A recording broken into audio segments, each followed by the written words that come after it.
Blog Talk Radio.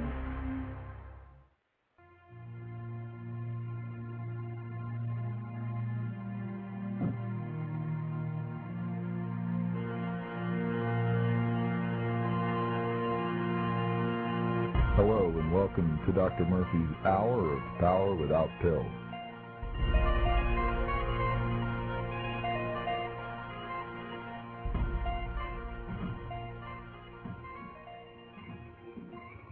I was listening to a podcast this morning, and once again, what I'm aware of is something that Michael Brown, the author of The Presence Process, has pointed out, that there's a lot of mind-body-spirit organizations and a lot of mind-body-spirit talk.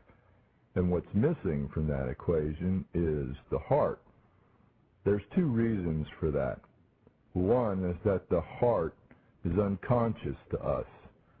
Michael Brown says, at the age of 7, our period of being feeling creatures, or feeling beings, ends, and the predominant focus of our awareness shifts from the heart to the head, or from the emotional to the mental.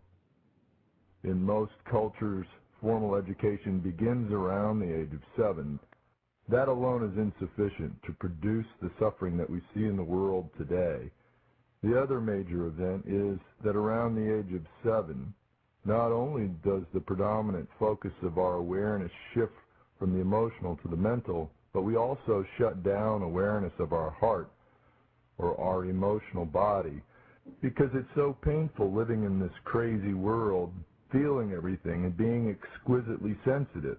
So we shut down awareness of our heart. We become dead from the neck down.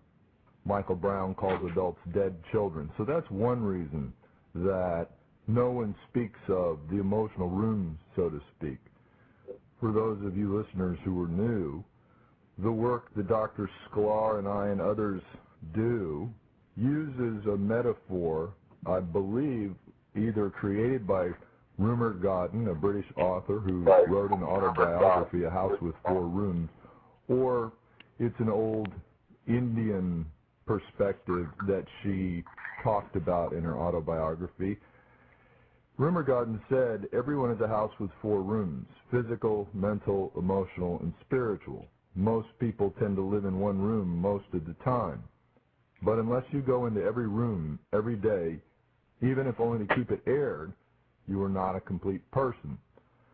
A lot of what I listen to leaves out the emotional room, which is the most important room. And the second reason why this room, the emotional room, is either consciously or unconsciously overlooked or ignored is that the material down there in the basement, these old unresolved feelings comprised mainly of fear, anger, and grief, are very painful to re-experience. And when we experience them, we think that something is wrong. There's a quote by Arthur Miller that's brilliant, and the quote is, I dreamed I had a child, and even in the dream, I saw it was my life, and it was an idiot, and I ran away. But it always crawled onto my lap again, clutched at my clothes, until I thought, if I could just kiss it, whatever in it is my own, I could sleep. And I bent to its broken face, and it was horrible, but I kissed it.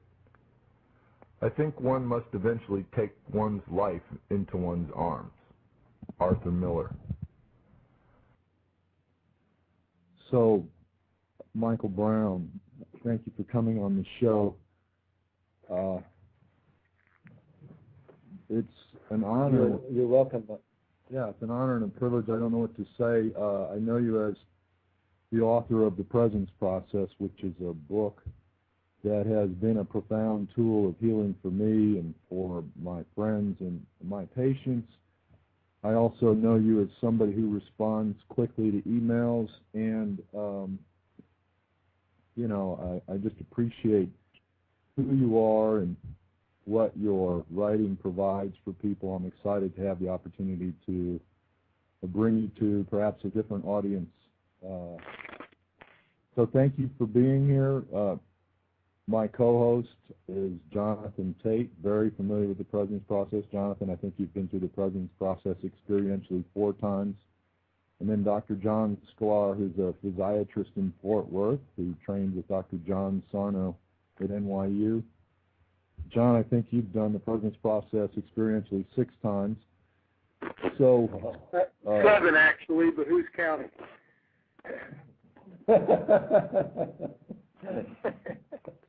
So, Michael, I was watching a DVD with you recently, and you said you had no idea what was going to happen. Let's just jump off a cliff and see where we land. So, with that, I'll turn it over to you, Michael.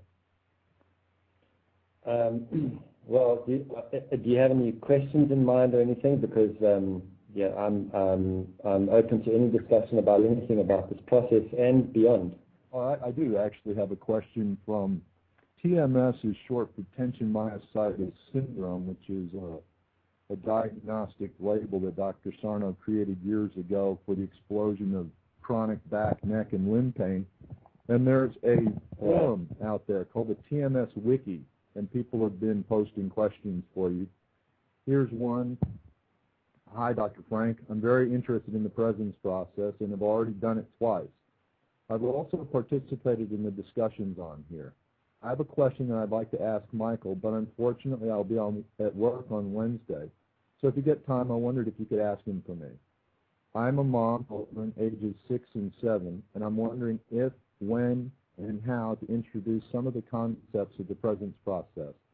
Does Michael Brown have any experience with this?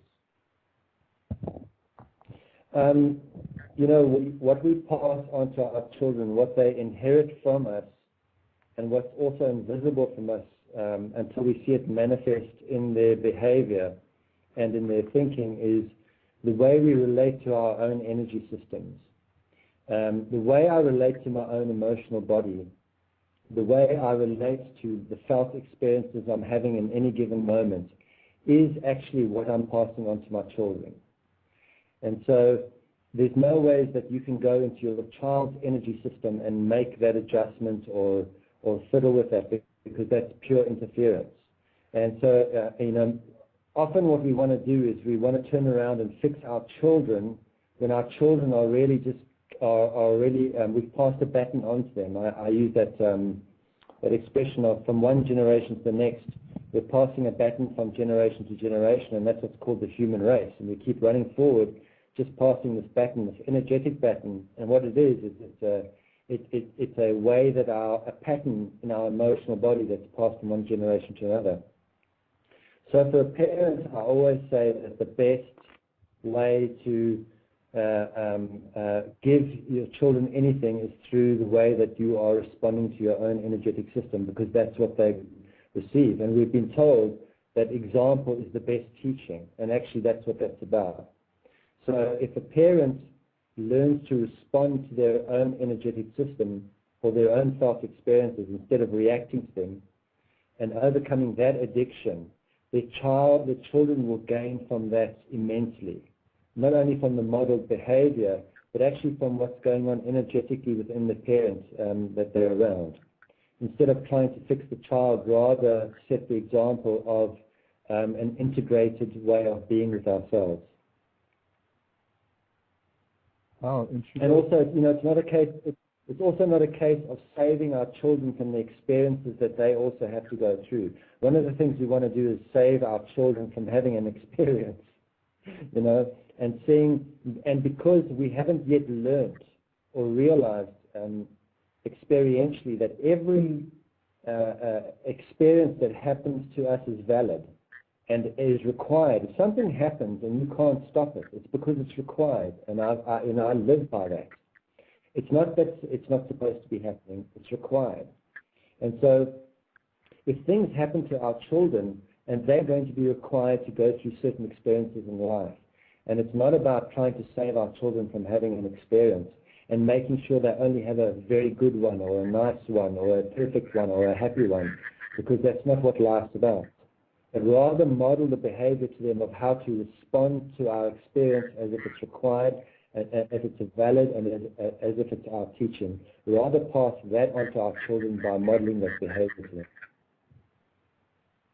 Very good. And Pandemonium 09 is her moniker on the wiki board. She goes on to ask, I kind of responded to her question by reminding her of the story of Clive and Nadine in the presence process, and she said she remembers that section, but she said, I'm thinking in more general terms. My mom taught us kids how to meditate when we were about 10 as a relaxation technique, and the other night I told my 7-year-old that connected breathing could help calm her down at bedtime, and we tried it together. Then afterwards I wondered if that was appropriate or not. Like all parents, I'm just trying to do Well, I think Go ahead.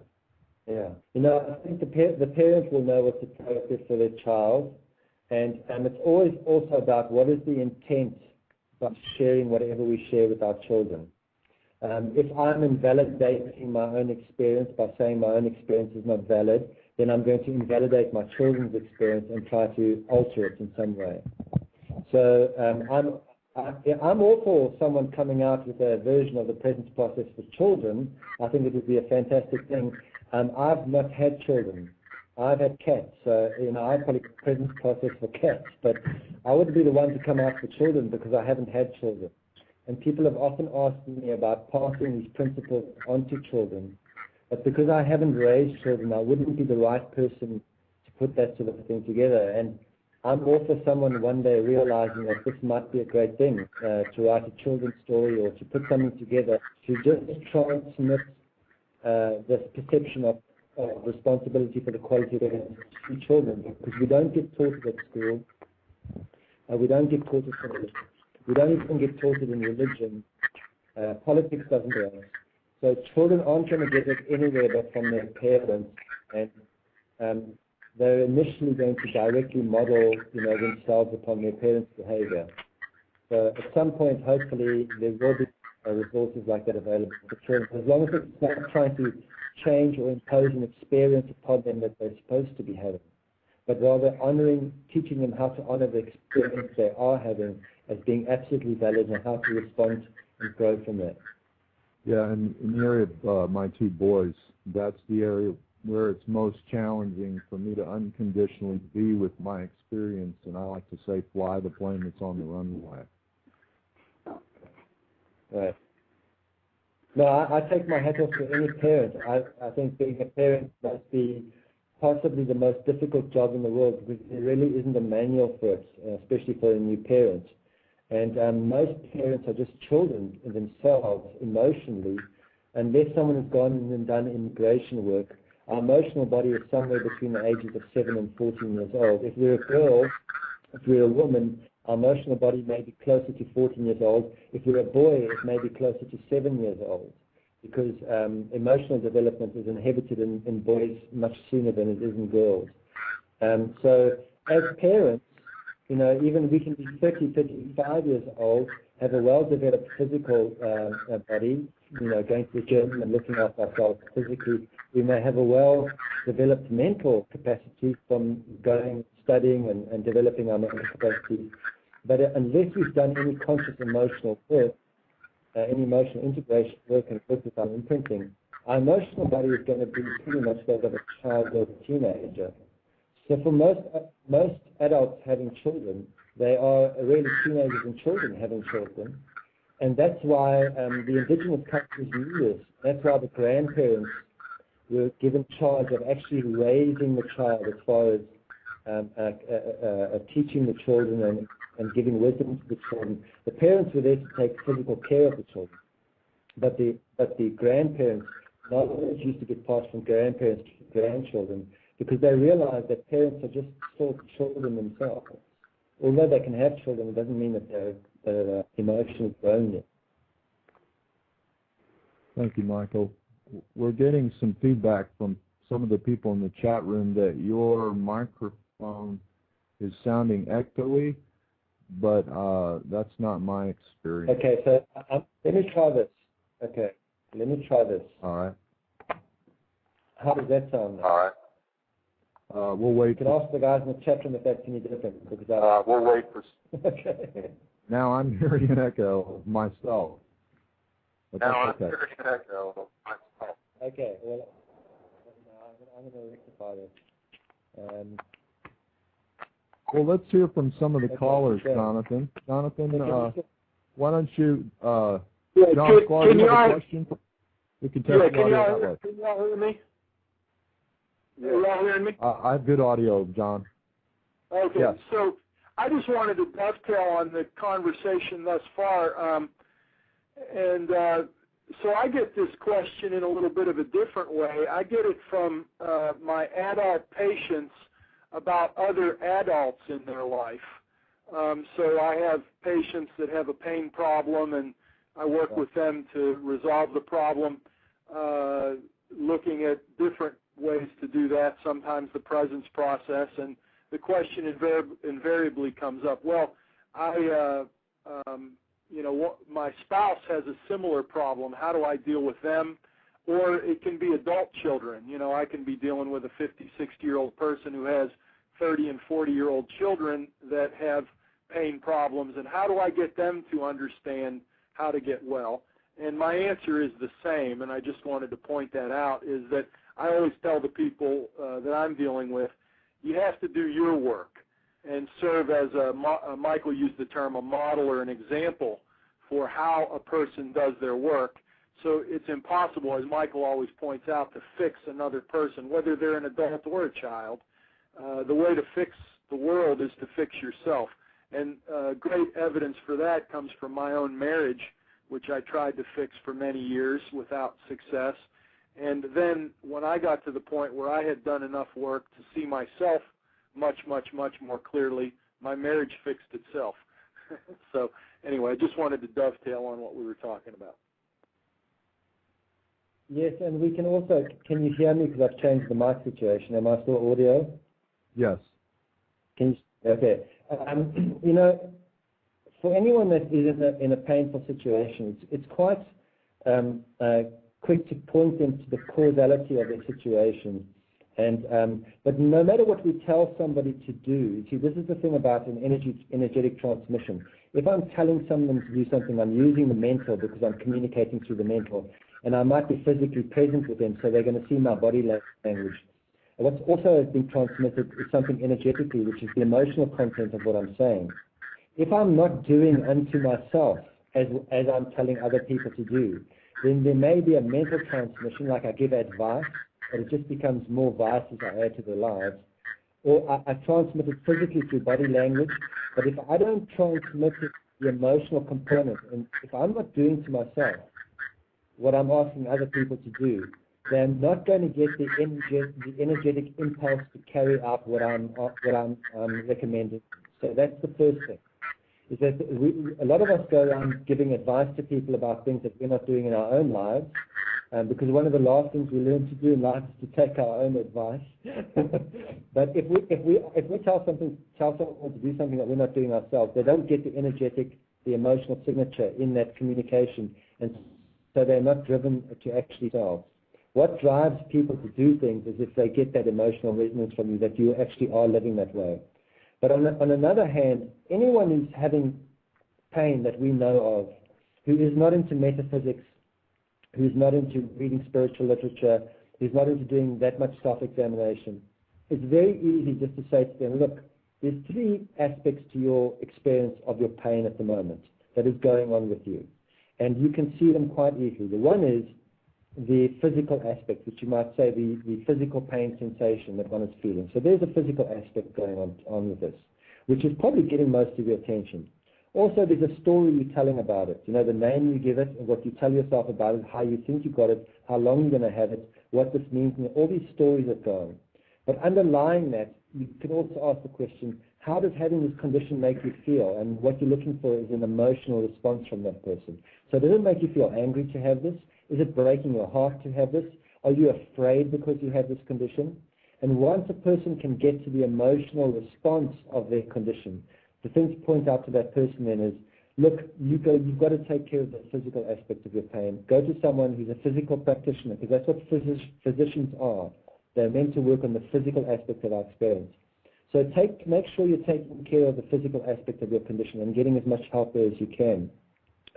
If you have a lot of mental confusion around it, you can probably speak to someone that can help you with mental clarity.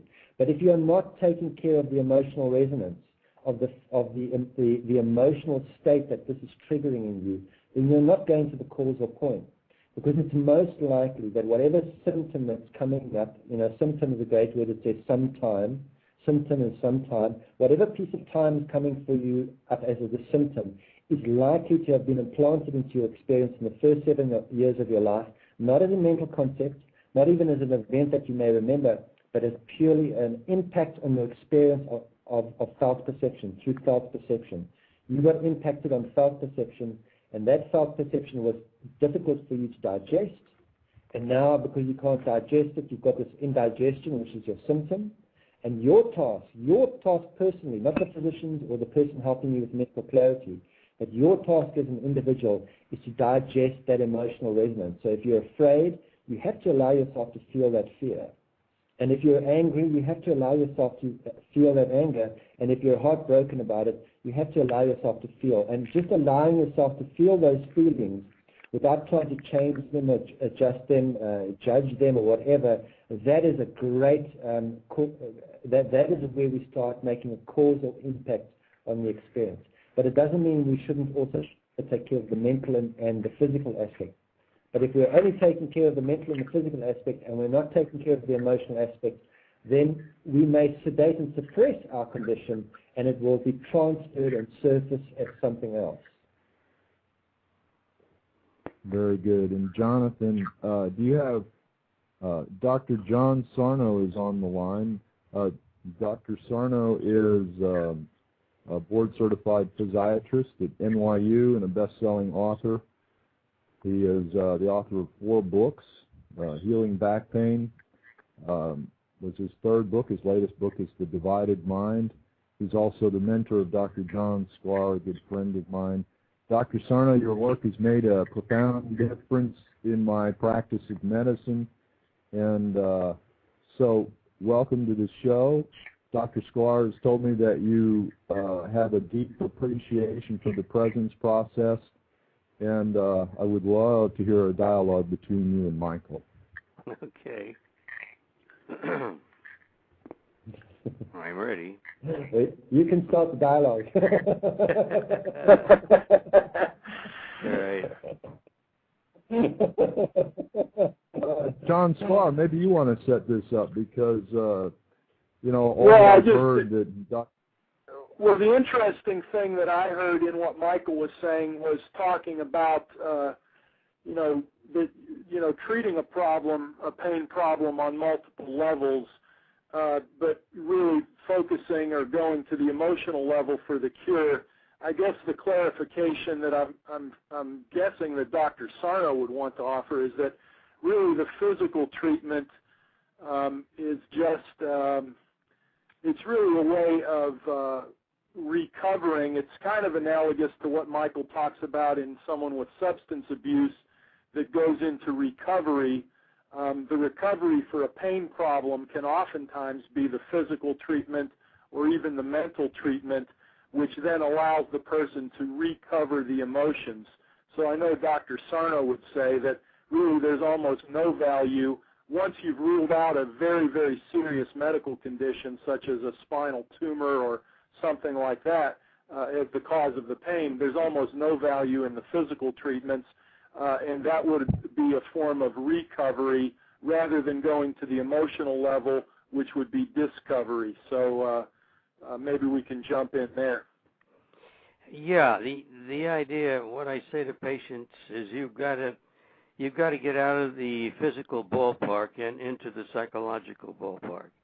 I mean, that's the problem with most patients. They're completely preoccupied, and of course that's the purpose of physical symptomatology, to keep the individual focusing on the physical so as not to have the trouble and the turmoil and the difficulty of facing and dealing with emotional things. And that's what I find. I think also yes. I think also, if I go to somebody to assist me, and they are not doing causal, if they are not addressing their own experience in a causal manner, there's no way they can point me to causal integration. So if I go to somebody and they deal with the experience by talking about it, they're going to say to me, well, let's talk about it. And if I go to somebody and they deal with the experience by taking a pharmaceutical to suppress and sedate the symptoms, then they're going to say to me, take a pharmaceutical. I don't think that there are people that are, although there may be on some level of intelligence, deliberately keeping people away from the causality of the experience, and I'm open for all those sorts of dimensions of discussion too. But I quite frankly, I think that up till now, our awareness as human beings, we're only entering emotional awareness as part of our evolution. We first went through a very physical awareness, which one can say, the period of fire, food, woman, shelter, and breeding, and that was it. And then we were in a very physical existence, and then we got tools, and we started developing very much mentally, and we've gone on this complete mental tangent, which most psychological models are based out of our mental approach to our experience. And only recently, even the indigenous, if you go and speak to indigenous elders, they'll tell you, only recently has humanity entered what they call the emotional realm or emotional awareness. So I think, yes, we can go to people and ask them for their assistance, but we must always remember, if we ask someone for assistance, they're only going to be able to assist us in as much as they're able to assist themselves. They're not going to be able to assist any further than they're already taking themselves. So someone who's doing emotional integration work will immediately say, go straight to your emotions. Someone who's, still in the mental and seeing things as, I have to understand this to heal it, will say, let's talk about it, let's discuss it, let's ask, questions. And someone who's very much into sedating, or what we call recovery, which is usually a physical approach to it, will say, this is what helped me recover. And that's why it's very important that we be very discerning who we go to with our, if we're going to go to somebody to ask for assistance, that we go to somebody that seems to be modeling a behavior of causal activity. Otherwise, they're not going to give us a causal recommendation. Well, I have a question for the two of you. Dr. Sarno, your book, The Divided Mind, completely undid my medical worldview. It was during reading The Divided Mind that the question, what caused the chemical imbalance, up to me to ask for the very first time. Everybody's heard depression is caused by a chemical imbalance. And it was stunning to me because what caused the chemical imbalance is as logical a question to ask as what do we do about it? And everyone asked, what do we do about it? And no one asked what caused it. And so then I came across the presence process about a year later, and both the perspectives have been very good to me personally and as a physician. And there's a conundrum that comes up a little bit where Dr. Sarno, your theories would suggest that the symptom is meant to distract away from emotional material that's threatening to become conscious. And Michael, the presence process seems to suggest that the symptom is a call to the emotional content. And I suppose they could both be true, but do either one of you have anything to say about that? It depends whether we're responding or reacting to the symptom. So the symptom, for me, the physical manifestation is like a mirror for me. So it's really just reflecting something. And the mental body, I can ask questions and things like that to actually draw myself towards emotional situations. But all of that is used to lead me to my emotional signature. So symptoms to me are a reflection of the condition of the emotional body. So I'm not about going to try and sort out the symptoms. I have absolute faith that if I go to the causal, which is the energetic, emotion to me is just energy in motion, and unintegrated emotions are just energies that are unable to be in motion or are in motion in very dysfunctional patterns. if I am able to go and integrate that aspect of my experience, I don't have to take care of my symptom or the mental activity around it, because they will automatically align themselves with the adjustment in the emotional body. And I also wanted to add something about this question about chemical imbalance. I've never been able to monitor this, but this is my insight about this, because I don't have the equipment to do this. But I would that if I entered my emotional body and I went, for example, and worked on rage, say that I had a rageful emotional signature that I was integrating, or when that rage surfaced into my awareness, that if you measured the chemical makeup of my being, it would appear to be completely out of balance on some level. And so if I'm displaying a symptom like depression or rage or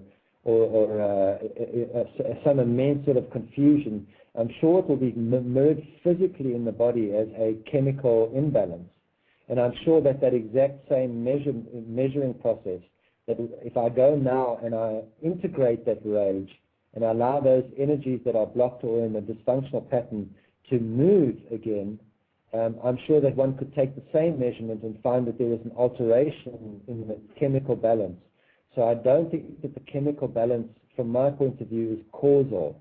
It too is a symptom, a way of observing the symptom. Well, that's what symptomatic indicator. Yeah. That's what I tell patients now, is that depression causes chemical imbalances, and that it goes both ways. But obviously, or the medications wouldn't work somewhat better than placebos. But the emotional down is far more powerful than the physical up. And Dr. Sarno, I know you're. If we want to take. Yes. Michael, let me ask Dr. Sarno a question, because he may have a patient waiting. Dr. Sarno, I've said many times that, and this is secondhand from Dr. Sklar, that you said the Presence Process, the best book you've ever read, has application to 100% of your patients, and that you were doing while you weren't doing the Presence Process experientially, you were doing the breathing 15 minutes twice a day. So could you, how far off base am I by saying that? I have to say that I'm not faithful about that. Sometimes yes and sometimes no. So that I'm not very good at doing these repetitive things and so on.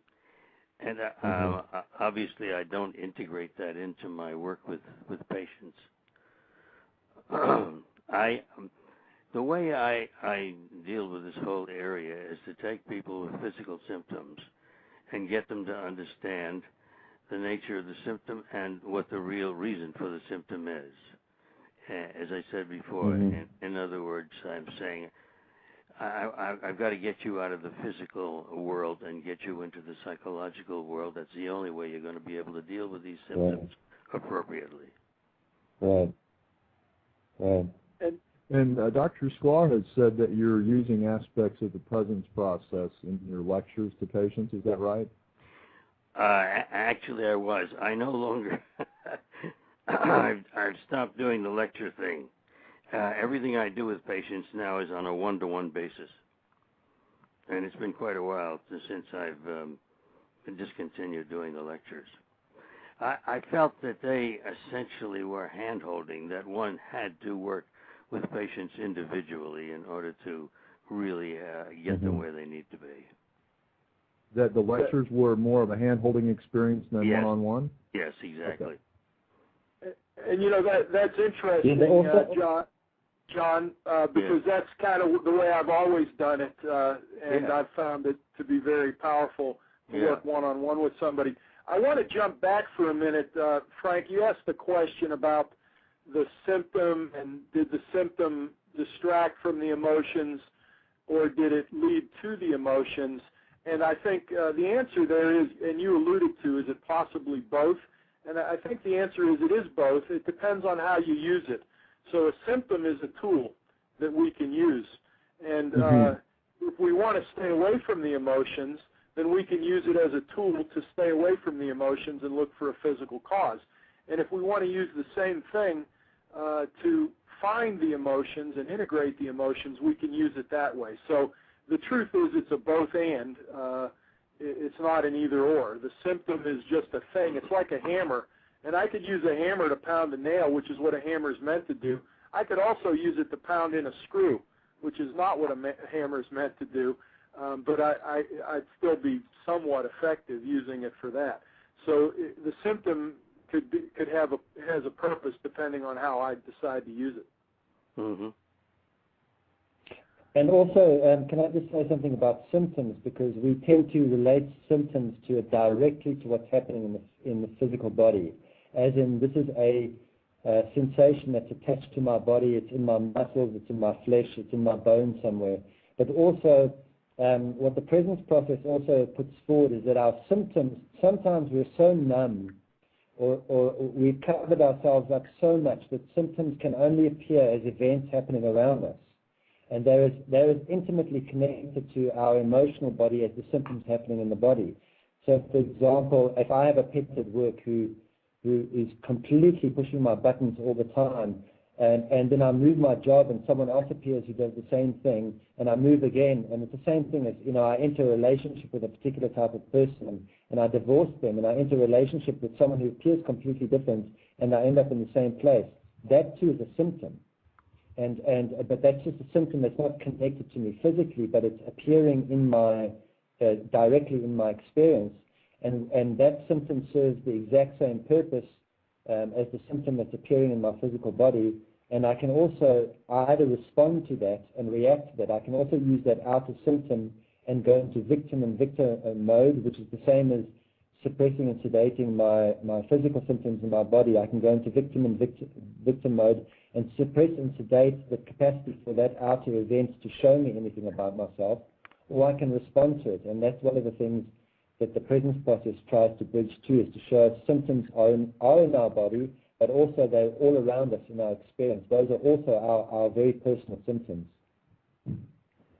And Dr. Sarno, I have a question from a TMS therapist, but I'm going to save it for our show next Tuesday. Okay. And I just want to acknowledge you, Dr. Sarno. I heard your name in 1990 on a Howard Stern radio show. I didn't look into your work until 2006, and it's completely transformed my practice of psychiatry and medicine, and I owe you a debt of gratitude I have a great deal of respect for, and I just wanted to acknowledge that to people online. I appreciate what you do, and your work has made a real difference in the quality of my life and my practice as a physician, so thank you. Well, you're welcome. I'm sure. I'm delighted. And hey, Frank, I just wanted to clarify. I believe when Dr. Sarno looked at the presence process, what he said was he thought it was a great, maybe the best description he had seen of, the unconscious things that drive the condition he calls TMS. Isn't that correct, John? You thought it was just an eloquent yes. description of all those processes that go on in the mind. Yes. Right. The good thing too is that it's been improved. There is a new edition coming out of it by the end of this month, and for about 2 years I couldn't even read the presence process myself because I could see how it fell short because of all the teaching and presentation and one-on-one facilitations I'd done.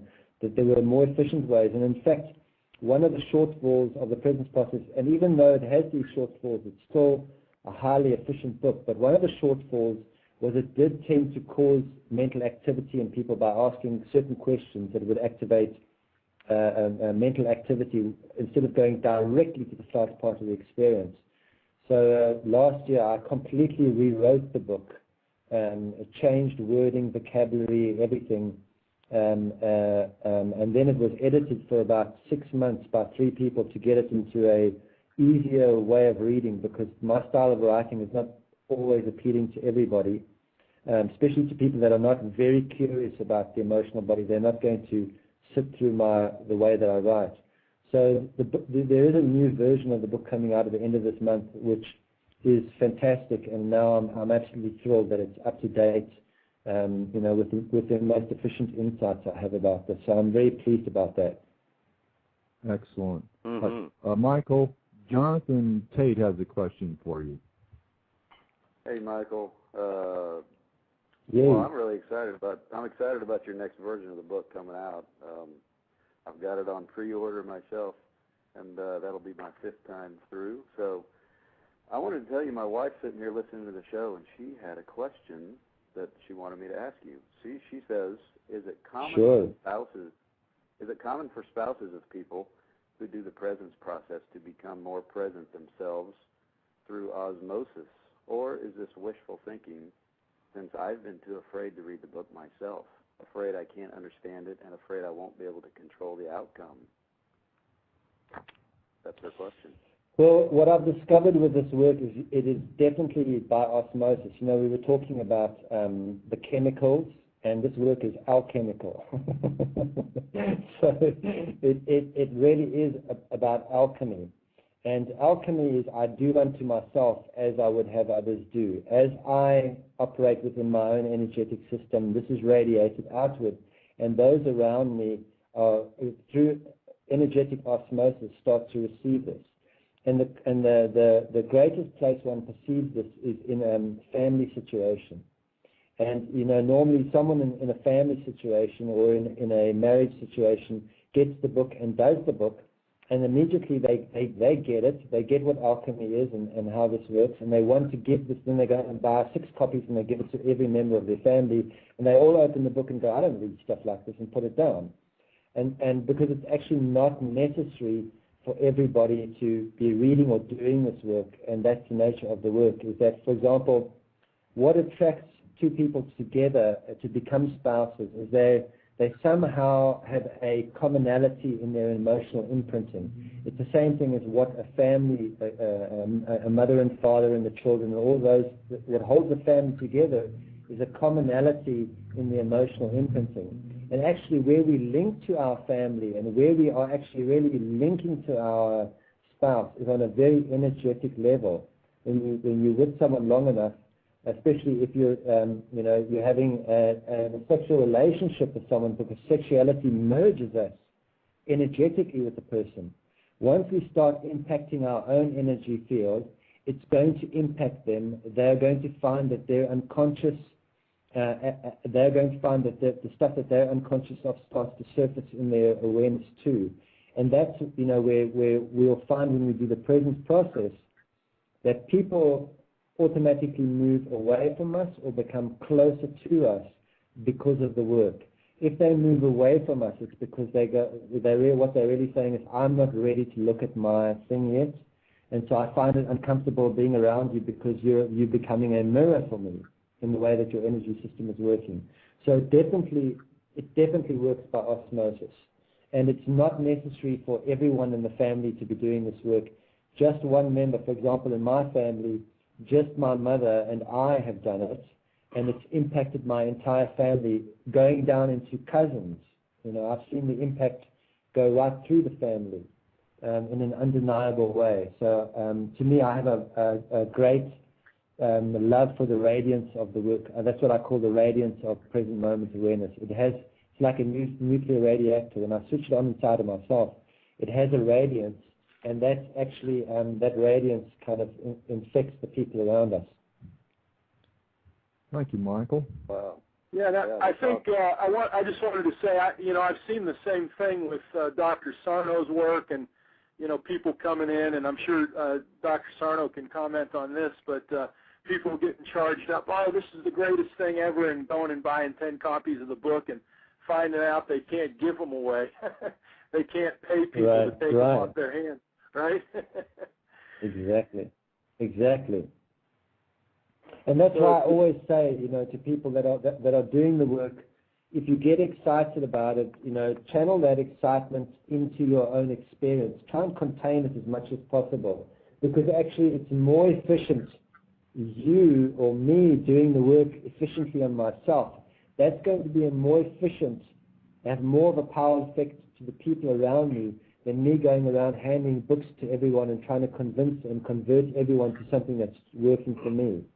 So it's best although we do that because we care about the people and we're enthusiastic, and the author is always very happy when you go and buy 10 copies and hand them out to people. But you will find that unless someone is ready for emotional work, you can't even talk to them about it. And unless someone is ready to look at their own fear, anger, and grief, they don't want to enter that conversation. You can't force someone to go into their own fear. It's really the heart. The way I look at it is it's the heart that decides who enters this work. It's driven by the heart. Yeah. Jonathan, does that answer Nellie's question? It does. She looks very happy to hear that, because I think that's been the experience we're having, is we have moved closer, and knowing that Michael says that, there was some fear that it could cause some kind of a rift, and it didn't. So I'm happy to hear that too. It's working for us. Well, the nature of this work is that we are becoming intimate with our own inner workings, and really that's the word. We're becoming intimate with ourselves. And when I'm able to become intimate with my own inner workings, when I can be intimate with my fear, anger, and grief, and see these as worthwhile experiences out of which I grow, not as things going wrong that I'm supposed to cover up, but as things that are there for my growth, that if I digest, I get nutrition from. When I become intimate with myself in that way, I'm automatically going to become intimate with other people in my life. And so all emotional integration work leads to intimacy. I like your play on intimacy where you say, into me and see. Yep, not into you and see. Right. Listening to all of this reminds me of Edna St. Vincent Millay's wonderful quote, "Pity me that the heart is slow to learn what the swift mind beholds at every turn." How about that? Yeah. Michael, I have someone on. Her name is Tootsie. Tootsie and Jimmy are spouses. They're amazing people. I've witnessed their participation in the presence process, and if there was a contest to see who had the most worn and tattered copy of the presence process, I'm sure Tootsie and Jimmy would win, and Tootsie's been waiting patiently. She wants to speak to you. Tootsie? Hello, Michael. Hi, Tootsie. I want to tell you that I am so grateful. I do not believe that if Frank had not introduced me or me and Jimmy about the present process, I don't know what on earth I would have done. This is the first time in my life that I have not, well, right now I am not living in drama. I had no idea about any of this until I read the book. And I thank you so much for your experience and that you had in writing it. I do have something. This is my third time through the presence process, and each time I have have seen clarity, and I am on the chapter 8. We just finished it, and I can see that there is no reason for me not to love myself unconditionally, and that I can unconditionally love my child. I'm a member of Alcoholics Anonymous. I have 41 years of sobriety, and I never, ever had any peace or understanding like I have had since I read your book. And well, I really appreciate hearing from you about that, because I really feel what you're saying. So thank you for sharing on that. Well, listen, Michael, I do want to ask you one thing, and I have talked to Frank about it and cleared it with him, but I wanted to hear your answer. We have had a problem with our younger son for 2 or 3 years. We have not seen him. He has not come by to see us. He doesn't call us. He keeps saying, I'm going to come by. And Mother's Day, this past Mother's Day, I just lost all I had. And I gave him a call about 5:30, and you know what he said? Happy Mother's Day. And I did not respond. And I told him, I said, Ronnie, I want you to hear this and write it down in your head or somewhere. I do not intend to live the rest of my life waiting and wanting and needing you to love me. I can't do it anymore. I don't believe that you are living according to the 10 Commandments. And I've had a bad fall, and I'm getting over it. And I said, you do not need to call his daughter, whom he has 2 daughters, whom he just totally,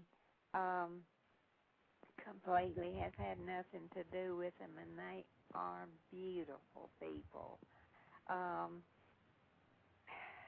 And I said, you do not, and one of his daughters called him and told him about my condition. He called me. Tootsie? Yes? Yeah, this is Frank. You're getting into the story. I think Michael would be most interested in the emotional signature. Well, and exactly that's what I would say, Tootsie, is that when you bring up an image of your son into your awareness, there is an emotional signature there. That's what I was talking about, symptoms that are outside of us. They're not in our bodies, but they're actually in our experience. And so if this is an issue that's been going on in your life, when you picture your son or bring it into your awareness, what you want to do is get in touch with the emotional signature that brings up within you. And your task is now to integrate that within yourself rather than to make it about whatever he's doing. You cannot be responsible for his experience on any level. And that's what alchemy is. When we go inside of ourselves and impact the emotional signature of an external event, and it doesn't matter what the event is, whether it's an oil spill in the Gulf, whether it's a war over there, whatever it is, an outside event that is triggering us in any way, we have the capacity to find the causality of that within our experience, within our own being, by going to the felt resonance of that. That's where we can make causal change.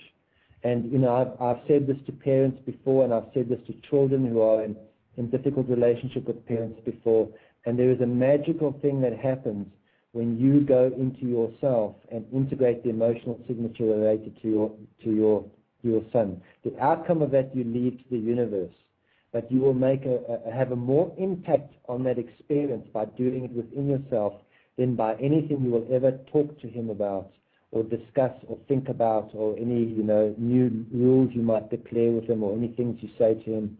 These things are all effects of an emotional signature unfolding inside of you. So that's what I recommend, is that whenever your son comes up in your awareness as an issue, that you find within inside of yourself the uncomfortable felt experience related to that, and treat that as a child that needs your love. That's the child that needs your love, not the outside son, but the inner felt signature. Give that child unconditional love, just like you're saying to me now, you're learning to give yourself unconditional love. Give that felt experience unconditional love, and watch the power of alchemy.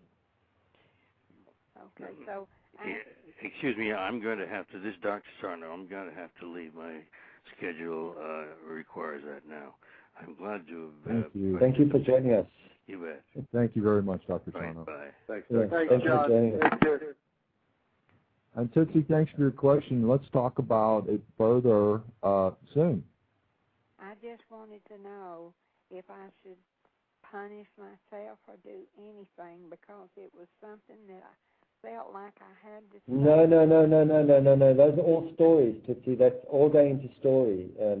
What I recommend to you is find the felt aspect of the experience that this experience is bringing up to you, the raw feeling that it brings up, and treat that as a child that needs love, unconditional love, within yourself, and watch how that impacts the external experience. There's nothing, everything else that you do is not going to be as efficient as that. A lot of it will just be dealing with the effect, and so will be ineffectual behavior. So, okay. Michael, I Thank you, appreciate Tootsie. it, and I love you, and I'm so glad I got to talk to you. Thank you, Frank. well, wonderful, and I appreciate what you've done for yourself through this work. I really thank you for that. I do. And thank you for showing your appreciation on this program. Thanks, Tootsie. Jonathan, you have a caller, Luna, that has a question. Luna, what's your question? Yeah, I'm just really curious. I've been working with kind of largely on my own, but I actually saw Dr. Sarno many years ago, and kind of with that philosophy of emotional charges or experiences or pain causing physical pain.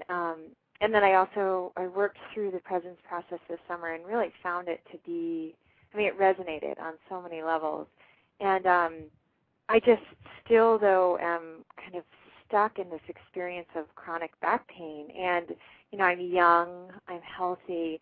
And what it has done is it's created this circle of like self-blame and kind of just, why can't I get over this? There must be something kind of deep and dark or something wrong with my thinking and I can't get out of it. And then, of course, the pain happens and it becomes this kind of very charged circle. And, I'm just wondering at this point if I've been working on this level for, it's been almost 4 years of pain. And, if I should begin, because we're such complex emotional and spiritual and physical beings, if I should open myself up to working on a physical level to address what is psychosomatic symptoms, it seems like in Sarno's writings that's kind of a no-no.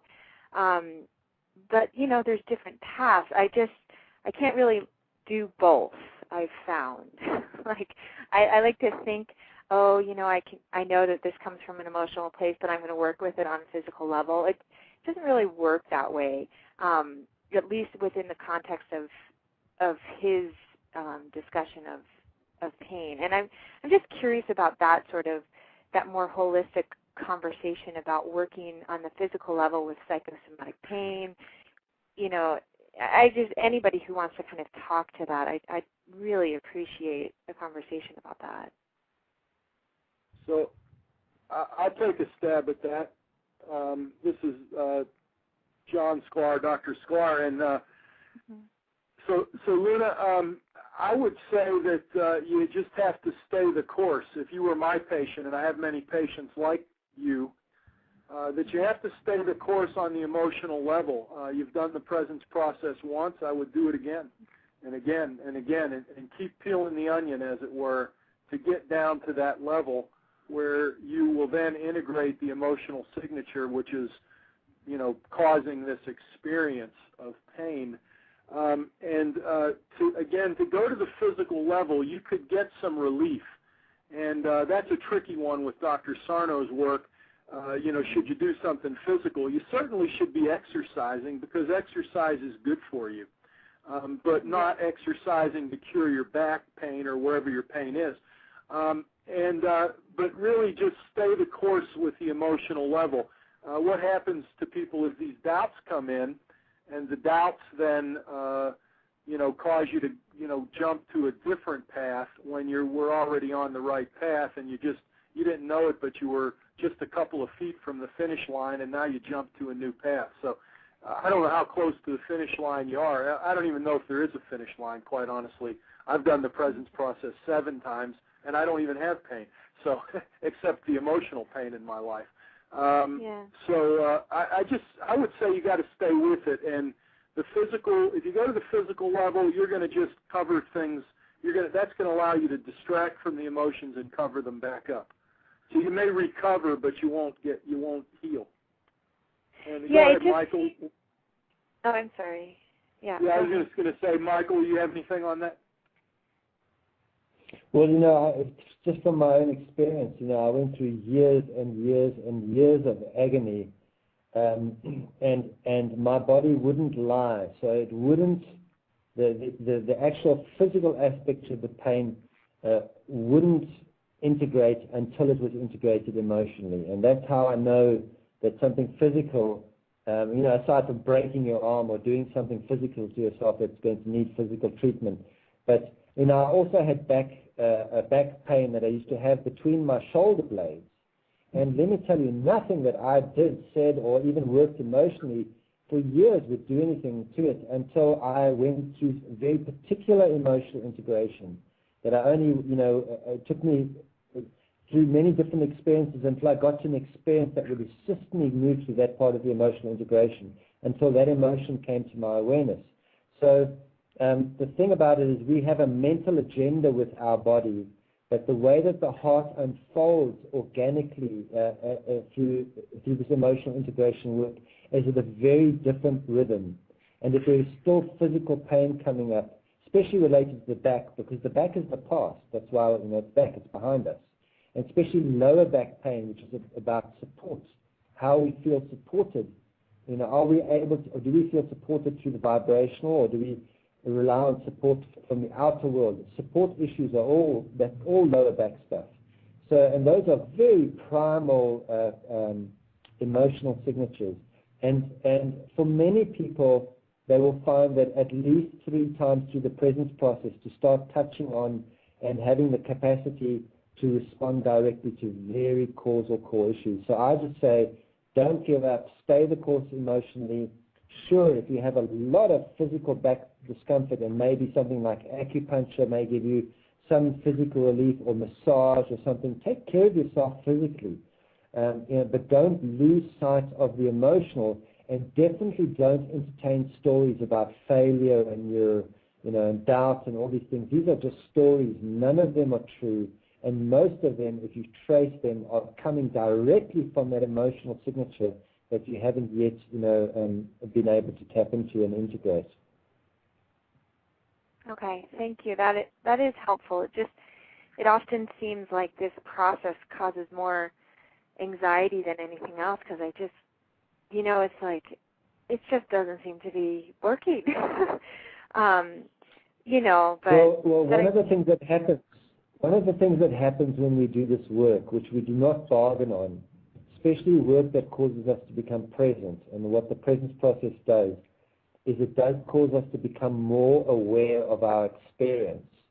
And more awareness can also feel like an increase in pain, an increase in anxiety, and an increase in discomfort, which actually isn't true. What's really happening is we're not as numb as we used to be, and so we start to really feel what used to be covered up, what was sedated and controlled.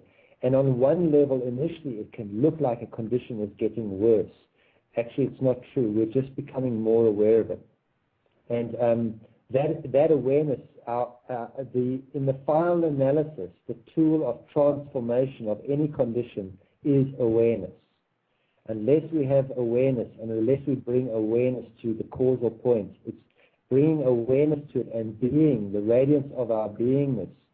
That's what causes the transformation. That's what causes the alchemy. The work is getting to the point where we can become really aware of it.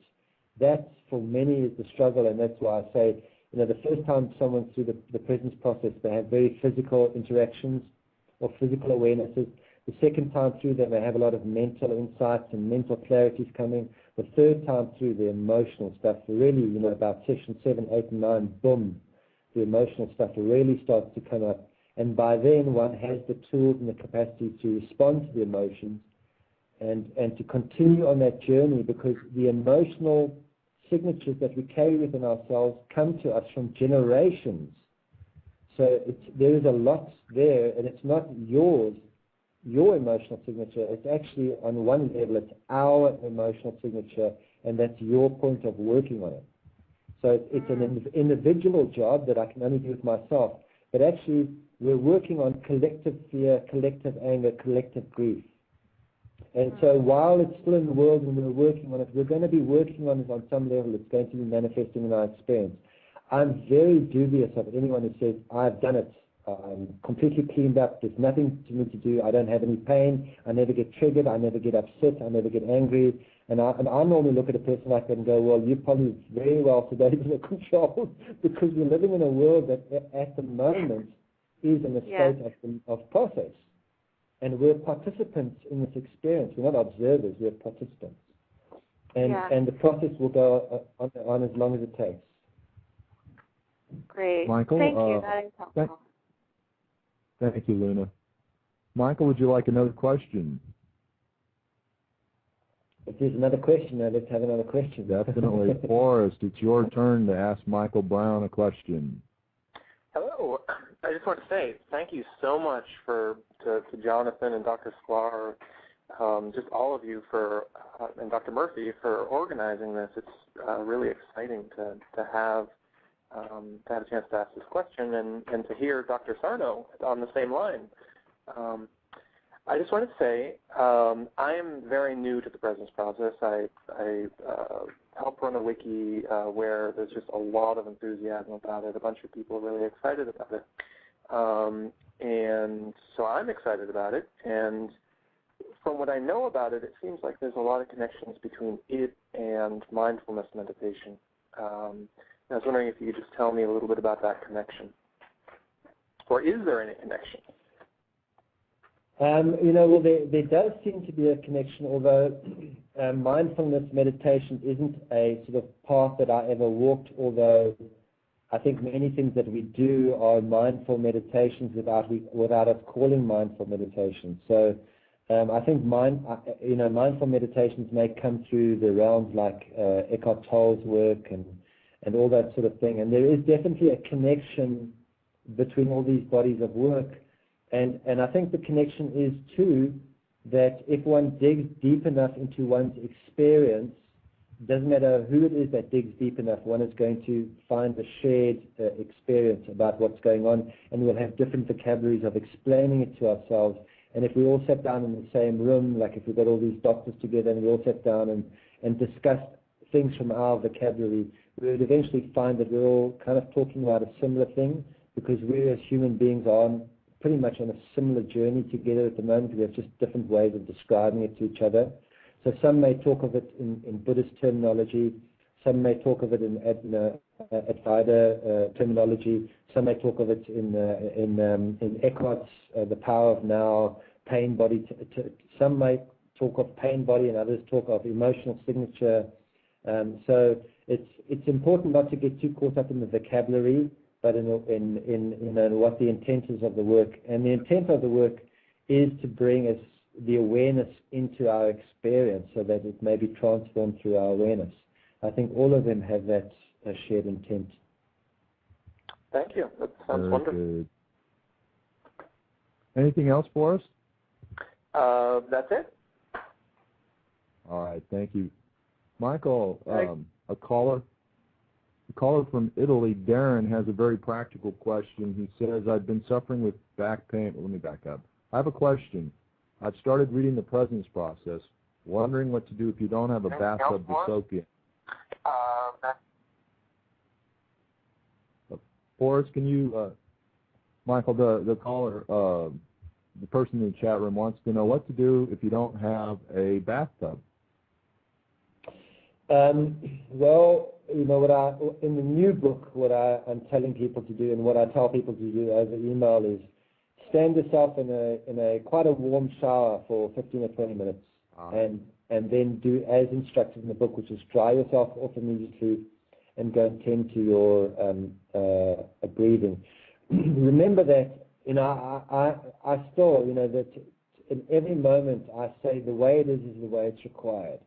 If you don't have a bathtub, that's what's required for you. You're not required to have a bathtub. You've got a shower, you use the shower. So use what is around us, because that's what works for us. That's what's required.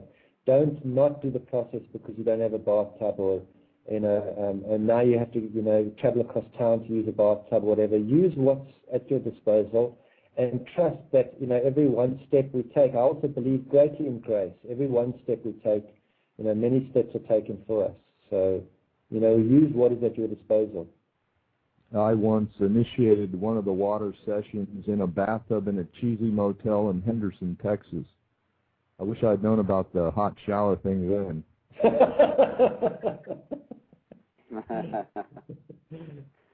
But on the other end of the spectrum, my wife and I, Dawn, when we were on we took a vacation to Playa del Carmen, the Yucatan Peninsula, and we found a great spa in Playa del Carmen and rented a tub. It was pretty interesting explaining to them what we wanted, but we initiated a session in Mexico in a huge hot tub with eucalyptus and candles. It was awesome. Oh, yeah. And also, in hot springs. I used to do a lot of breathing when I used to visit. There's a place in Arizona called Eden Hot Springs. And they have graduated pools from the source all the way down into this massive, larger than Olympic-sized pool where all the hot springs lead into. But as the springs go down towards the pool, they graduated in temperature. So you can find certain pools that you can manage the temperature, and to lie and do breathing in the hot springs. I mean, that's where it's at. I'm sure that the Native Americans would do stuff like that. I'm sure, because these breathing techniques are not new. It's not something we've discovered. We've pretty much rediscovered them. But breathing outdoor in warm water, that's also useful. So my question reminded me of someone else's question. They were interested in your saying that Mexico is the heart. And also that brings up, this may be related, the Mayan calendar in 2012. If you want to talk about either one of those, I'd love to hear it. For me, my take on the Mayan calendar and what we're going through is related directly to the pathway of awareness, and that we're evolving along the pathway of awareness.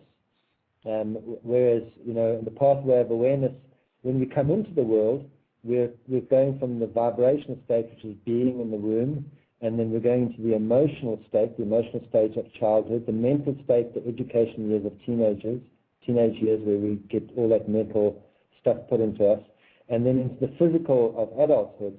And then when we enter spiritual practices, or we want to gain an awareness of what God is for us, we automatically reverse that pathway of awareness.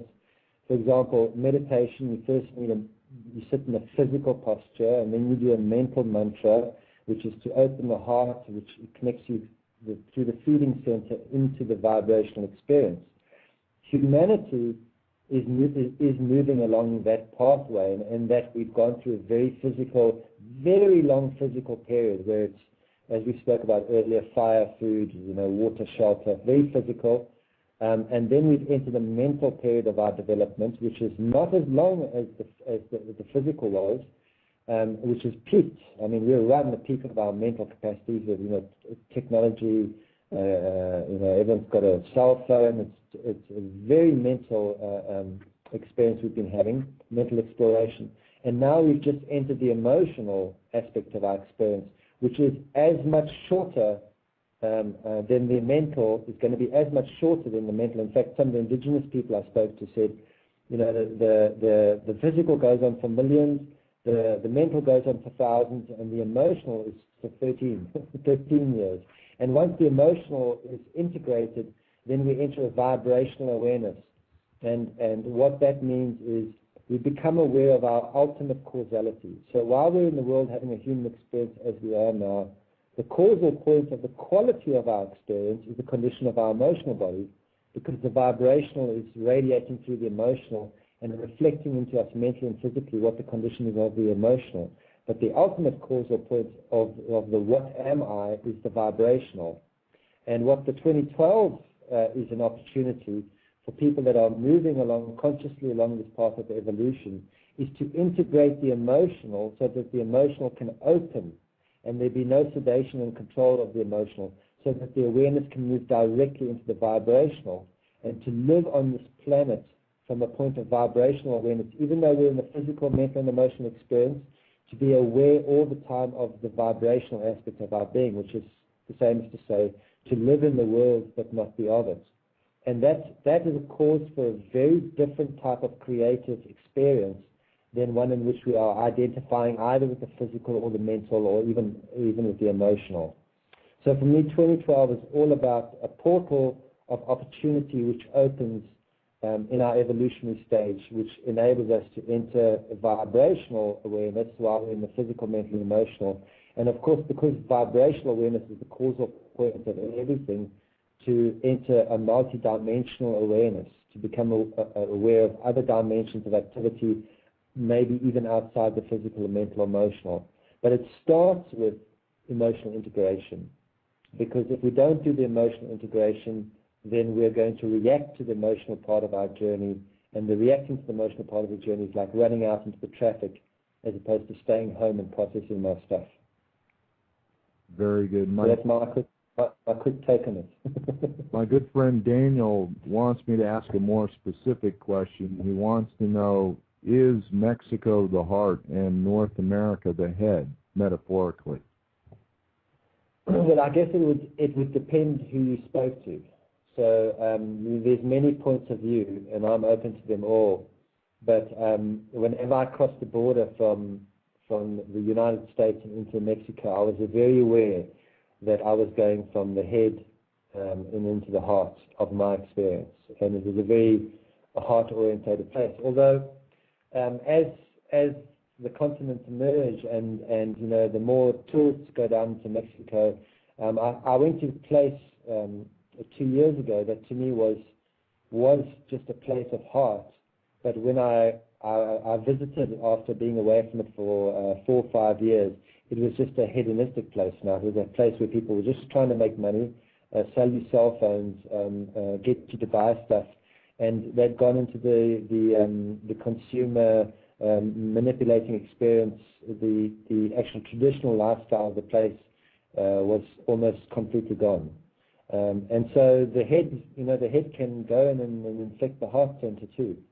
So it just depends what's happening. The heart can also creep up and engage the head, which one will find in many places in the States where people are coming up from the South American countries and are living more of a heart-orientated existence. So they seem to now be overlapping. But in the days that I went down there, it was to me, very much a heart experience.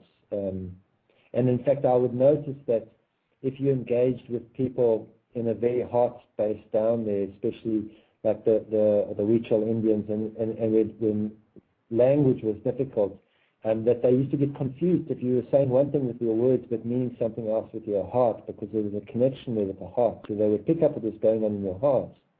And if your words didn't know that, if your words were saying something else, there would be confusion.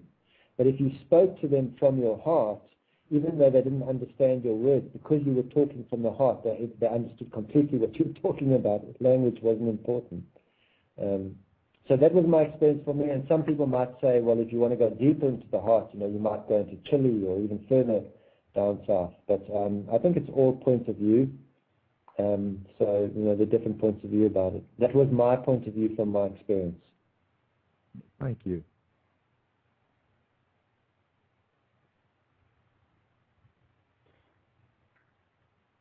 Michael, I want to check out an insight I had during the presence process with you.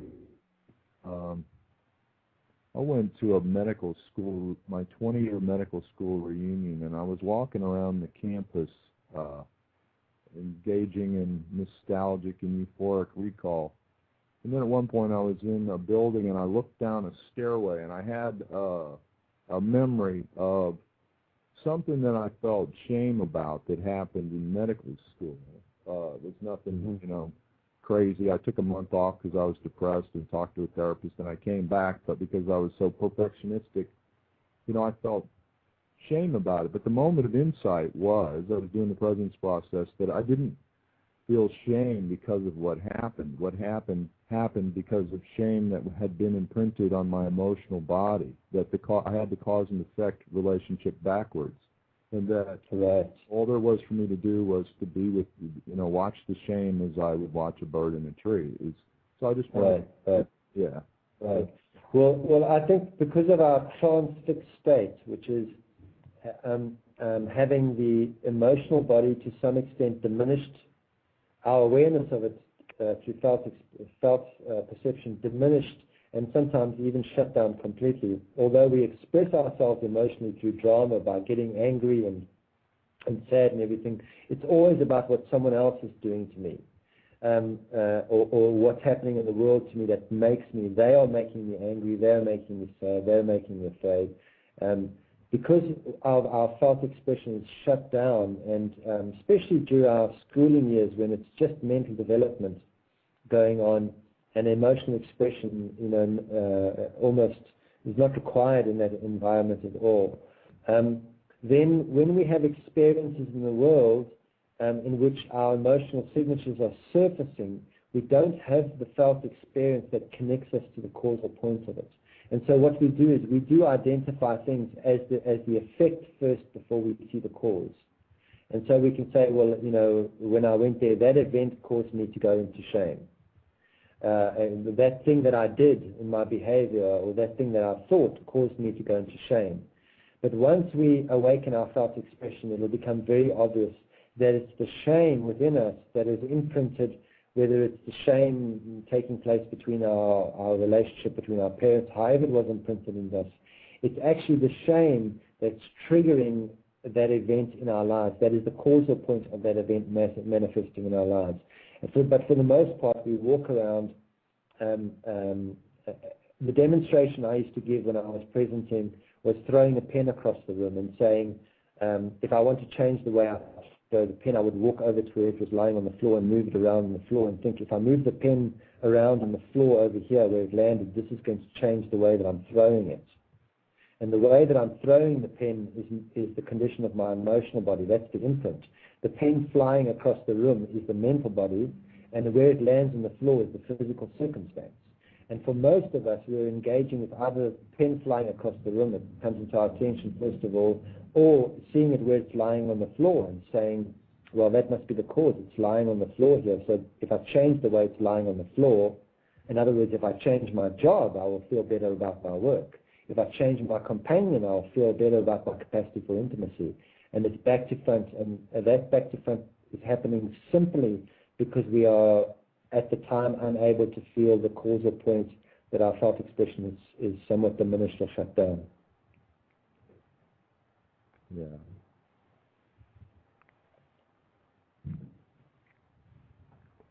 And that's why it can be challenging to say to somebody who's going through a crisis, if they have diminished felt expression or shut down on their own emotional body, that you are responsible for your experience. It's offensive to somebody who lives within the effect. It's completely offensive to tell them that they're responsible for their experience. That awareness of that responsibility only really grows out of integrating emotional signatures, where I integrate an emotional signature within me and I see the impact it has on not only the way my thinking works around that particular experience or event, but I see the way that my relationship with that event completely changes, whether it completely goes off my radar screen or it doesn't even push my buttons anymore, and I see that change came through sitting with the emotional content within my being. Only when I see that do I start to realize that I have a point of responsibility. But before I can actually see that, to tell me that I'm responsible for my experience is offensive. Michael, do you need to answer the door? That's actually the phone, and because of the headphones I have in my head, there's no way I can get to it, but they'll leave a message. All right. Jonathan, you have a question? Yeah, Michael, I noticed something on your website a few months ago. You talked about a woman that you know and something you've experienced, the Transformational Breath Foundation and Judith Kravitz. And if someone wanted personal facilitation, you recommend that. I've never heard you really talk much about it other than what's on your website. I was curious what you have to say about that because I'm interested. Well, much of my work that I did in the initial stages was through the breath work, through rebirthing and breathwork. That I was initially trained through those modalities. And one of the reasons why I moved away from those modalities was I found, that a lot of the people doing that work, it's almost like they pushed themselves into the vibrational and completely skipped the emotional part of the work. And so as facilitators, what they were doing is they were still projecting their emotional outcome or their agendas upon people they were breathing. Another thing I noticed was that they wanted you to integrate everything in that session. And yes, there were things that one could integrate fully in a session, but it never gave one the life skills to respond to life, because what ended up happening was the breathwork session became the chosen experience. Everything for me must happen in my breathwork session, and I'm the same with this about meditation. I don't expect any experience in meditation.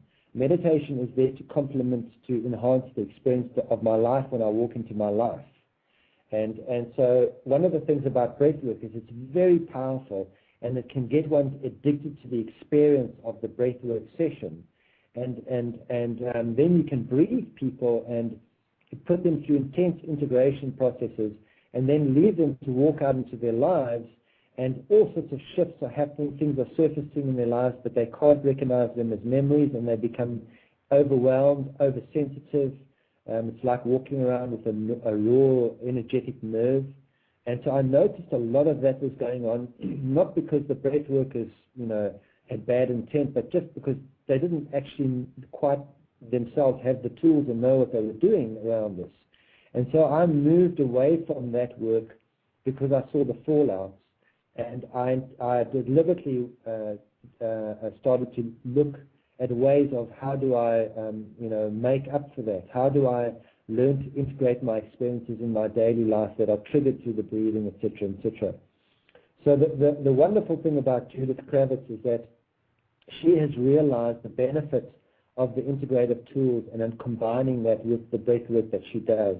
She has seen, the purpose and the usefulness in that. And in fact, towards the end of the year, she's going to actually take her trainers, and she's been discussing this, is about taking her trainers and teaching them how to integrate the presence process into their training, so that when people leave the breathwork sessions, that they have these integrative responsive tools to use. So what I recommend to people now is, the presence process is very good for teaching personal responsibility. It also, the breathing 15 minutes twice a day, it's very powerful, because what we're doing is we're sitting in the portal of being for 15 minutes twice a day. No matter what's going on with us mentally while we breathe, if we connect our breathing for 15 minutes twice a day, we sit within the range of that beingness. That beingness is going to activate movement within our emotional realm, whether we're initially aware of it or not. That movement is going to take place for us in our daily activities as events happening around us. So what the presence process does is it's teaching us how to integrate using the world as our palette, not just as some focused, quick 1 hour or 2 hour breathwork session. But there is a place for both. So the presence process teaches us responsibility, gives us a methodical way of opening the pathway up from the physical through the mental into the emotional, shows us all sorts of things. There are so many perceptual tools in it. But for people that feel that they want to go deeper, and that they've done this work and they would like to go deeper, there is certain levels of the work that does require facilitation. It does require someone sitting there, if you are in agreement with him, that they can push you deeper, because you'll get to a point where you go, I don't want to go any deeper than this. I can't. I just don't have the capacity. I don't want to. Or resistance comes up. But with the breath work, you can go much deeper if you go into that agreement with someone that, look, I want to go as deep as I possibly can. They can sit with you. And Judith, from what I've heard, because I haven't worked with her directly yet, but I've had an immense amount of feedback from people that have done the presence process and have gone to her, also from people that have come from her and into the presence process. And she is masterful at her comprehension of breath work. And so I absolutely trust her in the way that she is teaching people and what she thinks is required for the work. The intents overlap. I know that she would have different intents and work with different tools and perceptual procedures that I may do through the presence process. but they definitely overlap with each other. And I encourage anybody who's done the present process, who's curious enough to go deeper to their experience, and is just even from a point of pure exploration, curiosity, is to find a trained breathwork facilitator, and to give yourself that experience, and not just to do it once, but to find a way to set it up too, that you do it as a process, that you're going to do at least 5 to 10 breathwork sessions so that you can actually see what the breathwork is. But it is an absolutely profound tool. Much of the insight I gained about breathing and about many aspects of this work came to me through my initial breathwork sessions. So, I attribute that, as much as I attribute ceremony and plant medicine and all the many other things I did to go and do research. The breathwork and the rebirthing were absolutely crucial in showing me the capacity for breath to enable us to enter the emotional body and to bring to awareness things that are completely out of our mundane awareness. Yeah, and that brings up for me that I had an email conversation with you about this. I started doing your approaching vibrational awareness practice, and my life experience turned into what felt like a train wreck, and I realized I backed off just a little bit because I became so aware of my emotional body that it was extreme pain in my life, and I just backed off a little bit. I just went about 10 minutes less, and I was able to be a little more comfortable and still in it. So I love all the tools. Well, one of the things that we do, one of the things that we tend to do, in fact, 99% of the case of anyone who writes to me by email and says, I'm doing the presence process and it's overwhelming, I just can't cope. And you said in the book that, you wouldn't receive more than you can deal with. And I always ask the same question, well, what did you intend? Did you intend to do it all at once? Did you intend to integrate your entire emotional body the first time through the presence process? Are you in such discomfort in yourself and so desperate that you want to fix this all right now? Because if you set that intention, you are going to unload on yourself more than is required. You're going to bring it up on yourself. And what's really required is always to remember that there's a word, gentleness.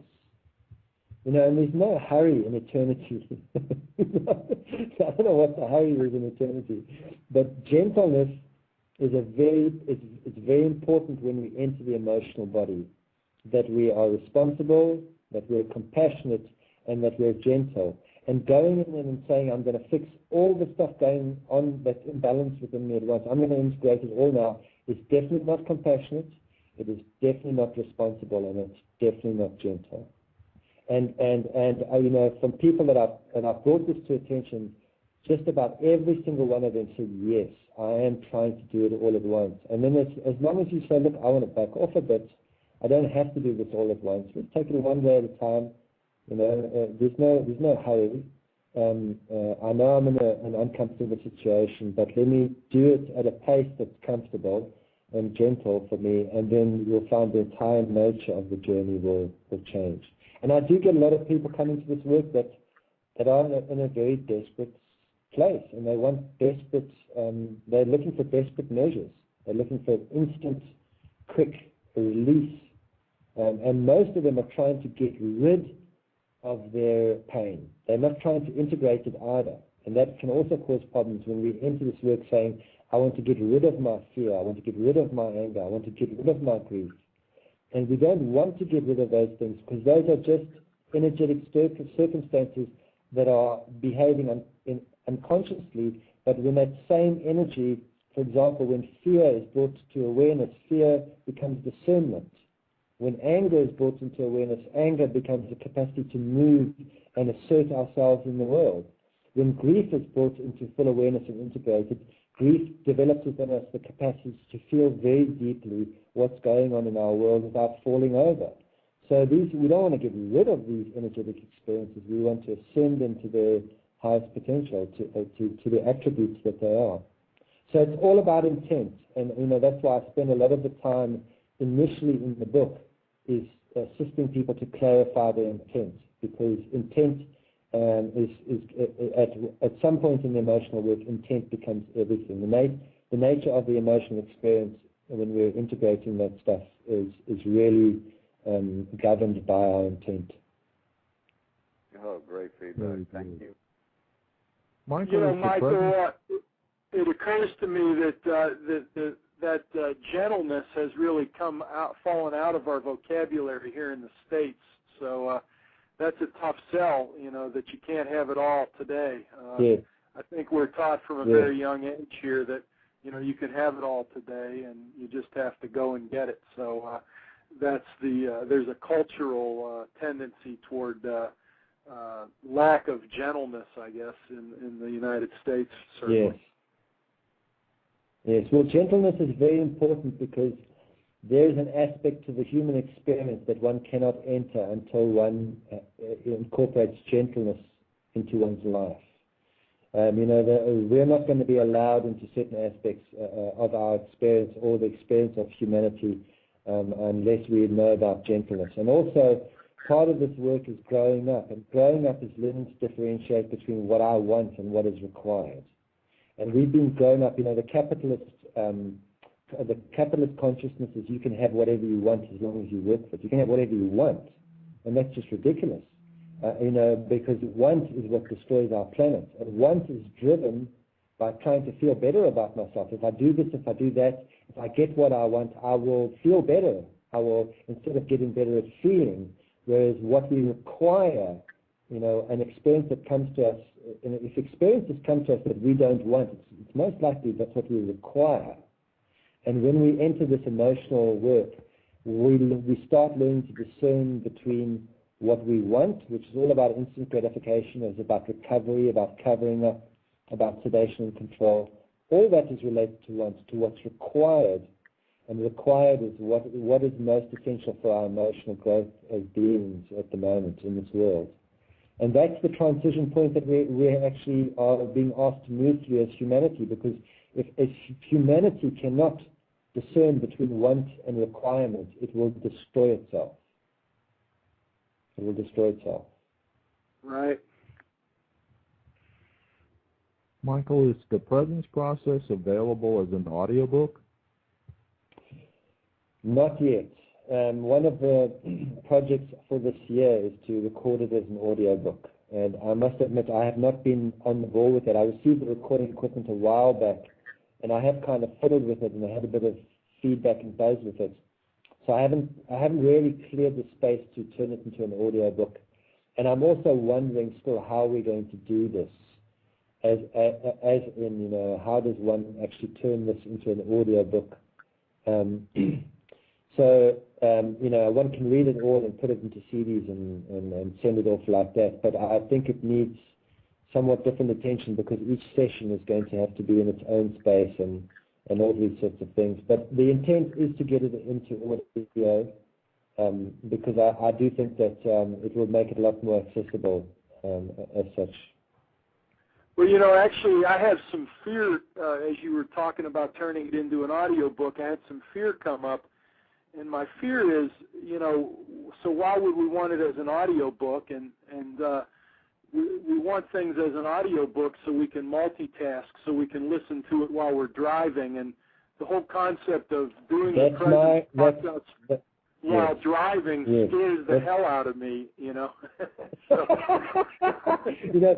That's one of my concerns about doing it as an audiobook, because I think sitting with the text does cause one to become more present with what the communication is, what is trying to be communicated through this work. Yeah, I'm actually the audiobook. I'm going to resist the urge. Yeah. Well, the audio capacity for me is, for people that are do not have sight or do not have hearing and do not have sight. To develop an audiobook, and what I've been doing for people that do not have sight is I send them the document as a Word document, and there are softwares that you can download off the internet that will read Word documents to you. And there are many people that are doing the presence process who do not have sight, who are doing it through having the Word document read to them, and they appear to be doing it just as well as any of us. So there's always a way if one is really... Yeah, that makes sense. So I guess what I'd say is I don't have a problem with you turning it into an audio book. I just would want the bookseller to require somebody to prove that they're blind before they can buy it.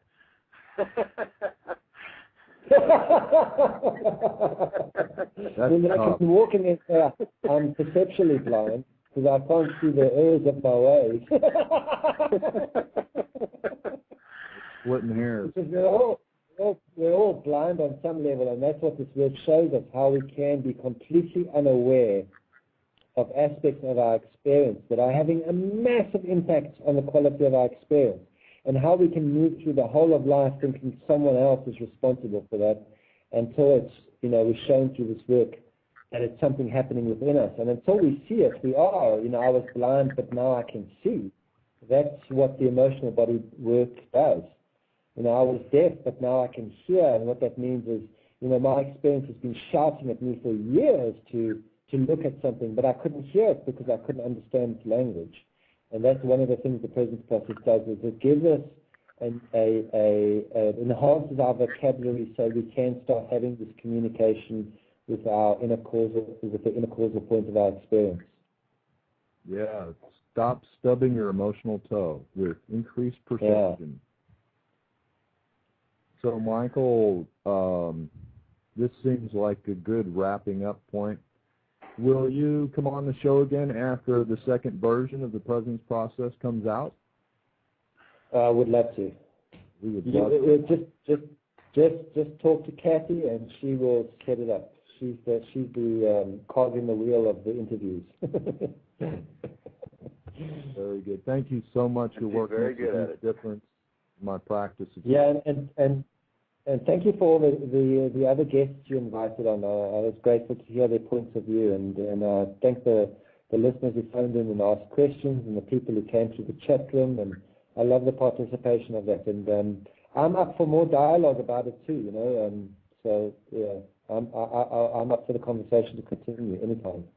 Thank you very much. John, thanks, Michael. Yeah, thank you.